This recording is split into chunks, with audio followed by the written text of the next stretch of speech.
구약성경 1231페이지에 있습니다.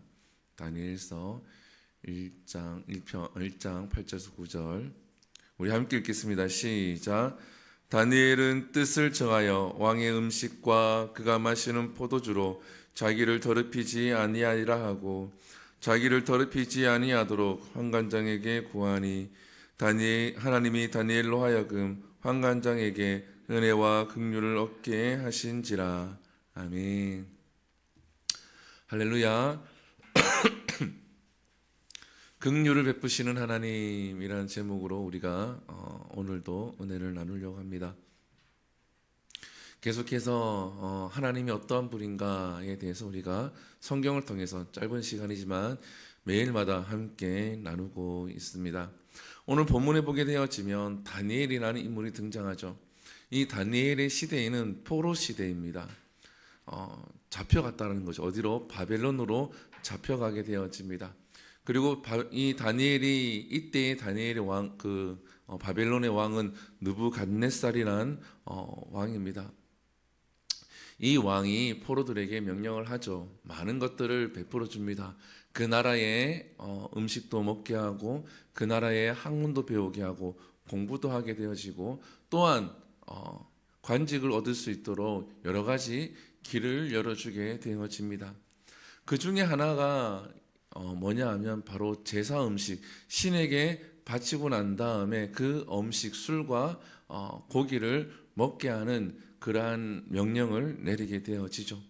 그때의 다니엘이 오늘 본문에 있는 것과 같이 이렇게 기록이 되어져 있습니다.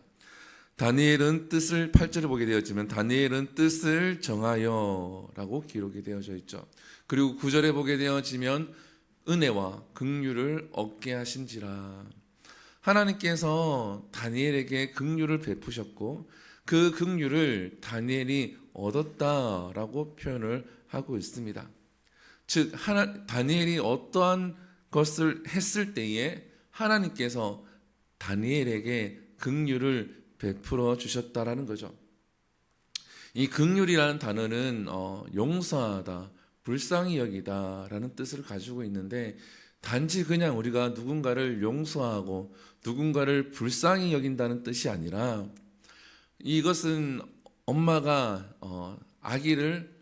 태아를 몸에 품고 있을 때부터 이 아이를 생각하고 또 이 아이가 태어나서 자랄 때에 어머니로부터 받는 그러한 사랑들을 가리켜서 긍휼이라는 단어를 쓰게 되어집니다. 단지 누구를 용서하고 자비를 베풀고 누구를 동정하는 것이 긍휼이 아니라 부모의 사랑, 특히 어머니의 사랑을 받는 그 자녀에게 베푸는 그 어머니의 사랑을 가리켜서 긍휼이라는 거죠. 그러니까 다니엘이 긍휼을 얻었다라고 하는 것은 하나님으로부터 이러한 사랑을 받았다라는 겁니다. 우리 모두는 하나님으로부터 이러한 긍휼을 받는 존재인 줄 믿습니다. 왜냐하면 우리는 예수 그리스도를 믿음으로 하나님의 자녀가 되었기 때문입니다. 이러한 긍휼을 받는데, 이러한 긍휼을 누리고 있는데 우리가 조금 더 자세히 알면은 이 긍휼을 내가 받고 있구나라는 것을 깨달을 수가 있다라는 거죠. 8절을 보면 조금 전에 이야기한 것처럼 다니엘은 뜻을 정하였는데 이 뜻이 뭐냐 하면 하나님이 기뻐하시는 결단을 했다라는 겁니다. 8절에 왕의 음식과 그가 마시는 포도주로 어떻게 자기를 더럽히지 아니하려고 하고 자기를 더럽히지 아니하도록 환관장에게 구하니라고 되어져 있죠. 다니엘은 뜻을 정합니다. 하나님이 좋아하시는, 하나님이 기뻐하시는 뜻을 정하는데 자기를 더럽히지 아니하도록 하나님이 우리에게 바라시는 거룩성이 있습니다. 아멘이십니까? 하나님이 우리에게 바라시는 그 거룩성이 있는데 그 거룩성을 다니엘이 지키기 위해서 뜻을 정하였다라는 겁니다. 즉 술을 먹어도 되고 고기를 먹어도 됩니다. 그러나 다니엘은 하나님이 기뻐하시는 뜻을 위해서 결단했다라는 거죠. 먹어도 되지만 먹지 않기로 결단을 했다라는 겁니다. 여러분, 먹어도 되지만 먹지 않기 위해서, 누구를 위해서? 자기를 더럽히지 아니하고 하나님이 기뻐하시는 것을 위해서 결단을 했다라는 거예요. 세상 사람들이 다 인정하고 괜찮다고 하는 것들을 할 수 있지만 하나님이 기뻐하기 때문에 내가 절제하고 내가 결단을 했다라는 겁니다. 그럴 때에 하나님은 다니엘에게 긍휼과 은혜를 베푸셨다라는 거죠. 출애굽기 34장 6절에 보게 되어지면 하나님의 긍휼하심이 나타납니다. 우리 한번 같이 읽어볼까요? 시작. 여호와께서 그의 앞으로 지나시며 선포하시되 여호와라 여호와라 자비롭고 은혜롭고 노하기를 더디하고 인자와 진실이 많은 하나님이라. 아멘. 여기 보면 자비롭고라고 해석이 되어져 있는데 개역 개정인데 개역 성경에 보면 여기 자비롭다라는 말이 긍휼롭다라는 단어로 바뀌어져 있습니다. 하나님은 이스라엘 백성들을 향해서 긍휼을 베푸셨죠. 어떻게 긍휼을 베푸셨습니까? 이스라엘 백성들이 모세가 시내산에 올라가서 십계명을 받는 동안에 기다립니다. 기다리다가 모세가 내려오지 아니하니까 이 이스라엘 백성들이 어떻게 합니까? 금송아지를 만들죠. 금송아지를 만들어서 이것이 우리를 인도해낸 하나님이다라고 칭하면서 그 금송아지를 섬기게 됩니다. 모세가 십계명을 가지고 내려오다가 이 광경을 보죠. 그리고 돌판을 던집니다. 그리고 돌판이 던져서 돌판이 깨지게 되어지죠. 십계명이. 그때 하나님이 모세에게 명령하시죠. 다시 시내산을 올라오라. 그리고 다시 십계명을 모세에게 허락을 하십니다. 그러면서 이 말씀이 등장을 하게 되어지죠. 우리의 하나님은 긍휼을 베푸시기를 원하고 우리에게 긍휼을 입히기를 원하고 은혜롭고 노하기를 더디하고 인자와 진실이 많으신 하나님이심을 모세를 통하여서 이스라엘 백성들에게 보여주셨습니다. 그와 같이 긍휼의 하나님이 예수 그리스도를 통하여서 우리에게 당신이 긍휼하시고 노하기를 더디하고 있음을 우리에게 나타내고 있는 줄 믿습니다.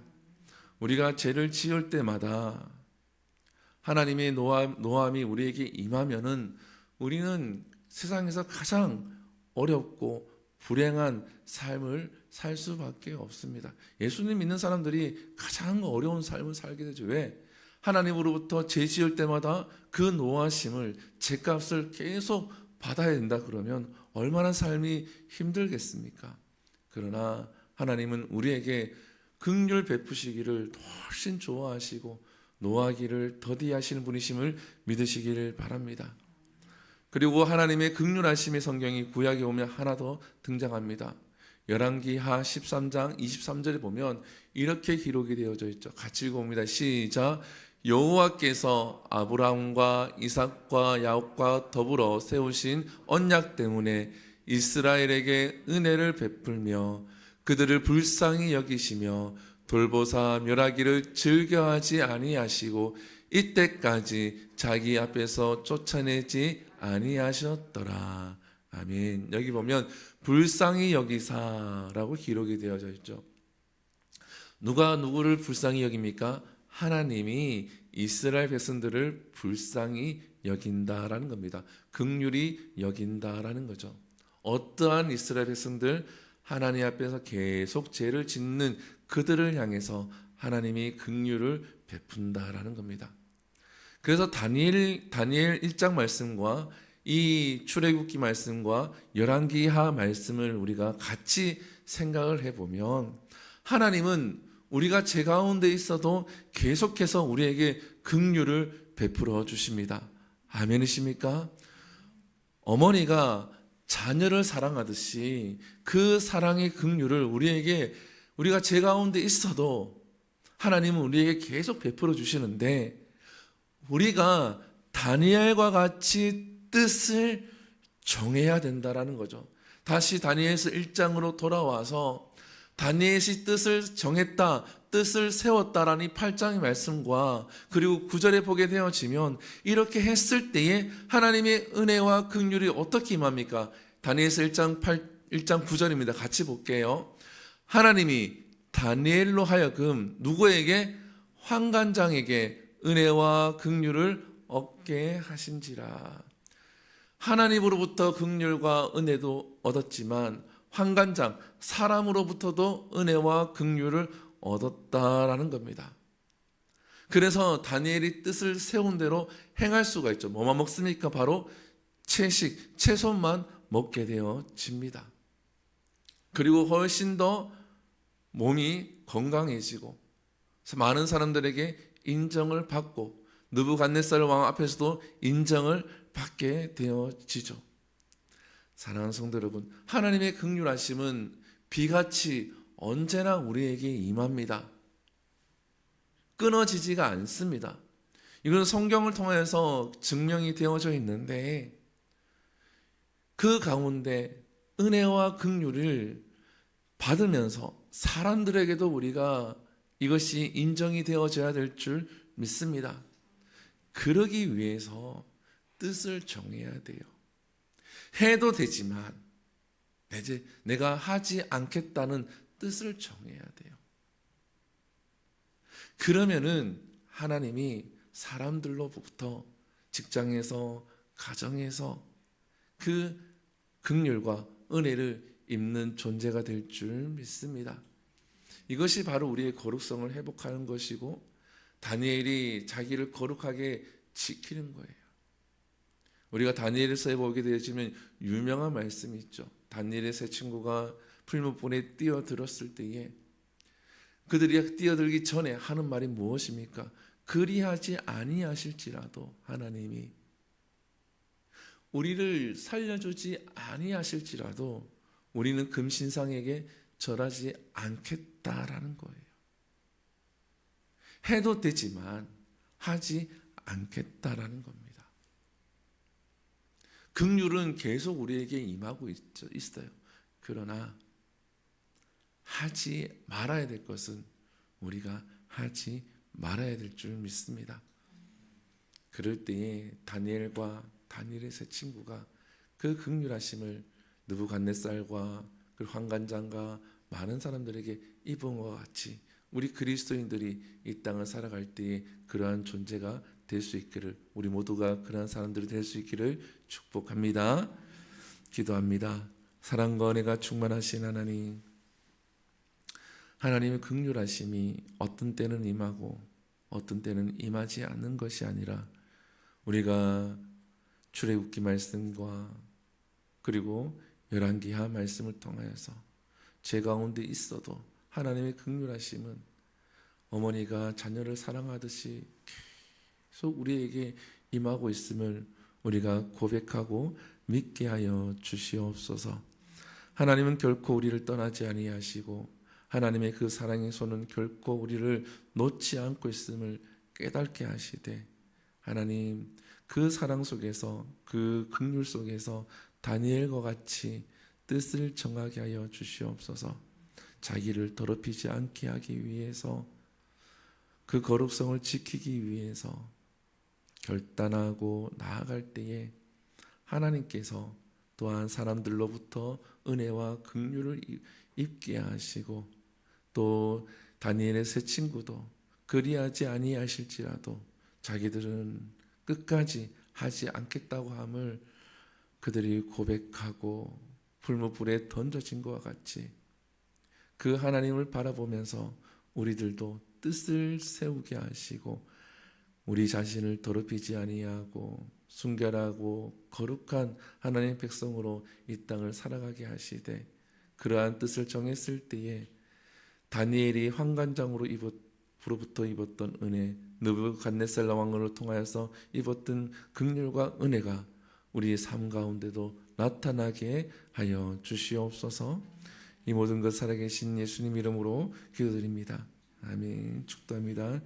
이제는 우리 주 예수 그리스도의 은혜와 하나님의 놀라우신 사랑하심과 성령님의 감화감동 교통하심이 하나님의 긍휼이 언제나 내 삶 가운데 베풀어지고 있음을 믿고 다니엘과 같이 뜻을 정하여 거룩하게 살아가기를 원하는, 또한 그러한 결단을 하기를 결단하는 주은혜 교회에서 예배드리는 모든 성도의 가정과 그들의 하루하루의 삶과 비전과 지역과 열방 선교 위에 영원토록 함께 있을지어다. 아멘. 우리 이 시간 함께 기도합니다. 이 시간 말씀을 기억하시면서 하나님, 나도 다니엘과 같이 뜻을 정하여 하나님 앞에 나갈 수 있도록, 또 하나님의 긍휼을, 하나님이 늘 베풀으시는 그 긍휼함을 내가 깨달을 수 있게 해달라고 이 시간 함께 기도하시고 자유롭게 기도하고 돌아갑니다. 주여 한번 부릅니다. 주여, 사랑과 은혜가 충만하신 하나님, 주님 감사합니다. 하나님, 우리 사랑하여 주시옵시고 우리에게 긍휼을 베풀어 주시는